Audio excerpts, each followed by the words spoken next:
Good day, ladies and gentlemen. This is your boy Miracle from Reeby TV. We are here at Circle, Ghana, Dubai for short. And today is very most important day in Ghana, or let me say in the world for short. Today is World Television Day. Do you know? I hope you don't know. The same as me, I'm even shocked. Let's just follow me. Let's ask the people what they think about today and what improved or what TV has brought into our lives. Follow me. Let's go. I'm Miracle, and you? Yeah, my name is Aziz. Aziz. Yeah. Okay. Please, do you know that today is World TV Day? Yeah, today we World TV. You know. And please, I want to ask you that in TV in our society or our homes, is it good to have TV in your house? Yes, it's good if you have TV for your house. It's good because we go watch now World Cup Day. We go watch football and see the countries how they play football, and if they watch TV too, you go feel learn sense for inside. Okay. So TV, if you have it for your house, it's good. It's good. Yeah. Okay, but this is a situation. Some people are saying that TV is not good because their children watch TV and they end up learning some bad things. What will you say about that one? TV is good if you have TV for your house. If your children go school camp, they no go outside. Nice. You understand? Yeah. They go their house and watch TV so that and learn sense. If I saw also, because Sebia, I didn't be that so. Now when who do I know to me TV no crack station there, and maybe I'm series be a mouth while drinking so take.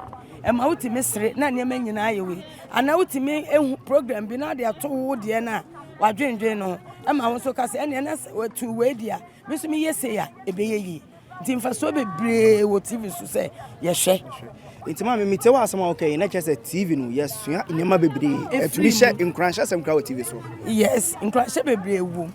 Because if you have few problems near day, if you know and they say, oh, my air, how near day. But moment I over so TV now, over channel. Emma, Sergeant Jenny, I so take. Well, station be over. Oh, my, sorry, you're born pie. Nina also follow Oma. And my name essay, and my name ye. And my own so say, and me too, Sana Moya. Mr. Sao Highway, but Mr. me too, Sana Moya, a basin ye. Yo, Mammy, many bedrooms over share camera in Waka Charger for so or more. Sebi, I told about Musha Musin, my bonnet kind of what TV, so foot over to me, mamma. Oh, fine, TV station is to be over, and your bonnet was so dear. A bit so, and my papa was so. Well, a bit on so shy, at the mere foot to, or baby so shy, at the mere foot to, and near maybe home, so what's sacrifice near maybe home. Uti me hwe series bia e bia na ye nkwala abone bia asem ana bibi uti me hwe baabi nso a e yo say mu bibi e de ma ni nyina de ma sese mabru na o ma ba no uti me ehu bia na nso de aye afuto bia ma wa wo ho na de asesa ne ma bebre ama wo nso wasesa akọwanim. Question no amu odu kakra ba se me hwe aniani na TV in January ba na buy de eye pa eye. Because first, anka adie bi si a ebi agisa wako sin baby adie ni si e no waye de wako hwe but through TV no baby awo bia no provided say what TV no you can just on your TV and then you see what is going on, news, everything. In that aspect there you only say TV buy eye pa eye na just say ebedu baby nso anyama ni bi nso a running also e na emboa, but it is all about individual here say the obe manage your TV because me say you feel nya de bia na me mankwala na ye de ehwe enti say ni passion nso and our parents nso na so know how to manage TV in general a good thing I buy. Papa okasa no kan say in some aspects no nyama bi wanya obetumi ama me nyama mienu ne baako bi a ebia omotayi wo TV so ana wo TV so emmoa because me kai Reeby omoye modeling program bi wo TV so ade chia na me ba no so me ba girl no oye den oye bi and sometimes love films bi kissing those kind of things, you know. ɛno nso wobɛhu ade bɛkye na ɔba no nso ɛyɛ dɛ practice nti dɛ maa me di kan ka sɛ TV yɛ na mu adu baby a parents should know how they will manage it.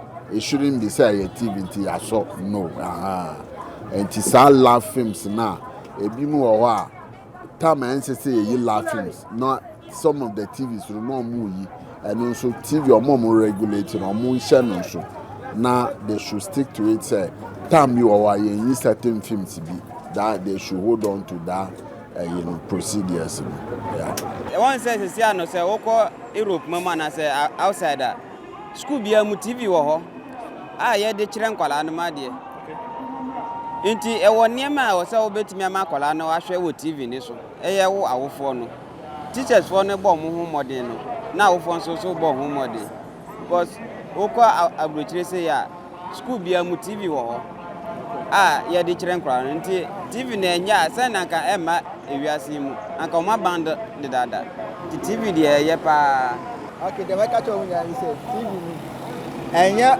o na yo hwe TV na oto o ye ni pono ye TV wan ye oboni ni o papa bu nti no do mo ye program no so no na say o hu ad papa say o hwe nti no men for so ba say o TV ni nti na TV na ma ba TV o be ti say tene na vela na o mo bi pi e sha be fun say no in some way no eye but at the same time no emfa ade papa bia emfa so bia mbre oba no nti eno sa na nyese won hwe always ni tan wo no ma no hwe ade a ade papa cartoons na ya no le kira ade ana wo ko ni se o hwe news de ti si o man ni se na se o hwe news na hu de ekoso na so se na bebo obra TV ni de ye obi aka TV na pa na obra TV ye but time na o de hwe no na be tese ye ma wana se no oh so on fa so ana two ways one disadvantage na one advantage.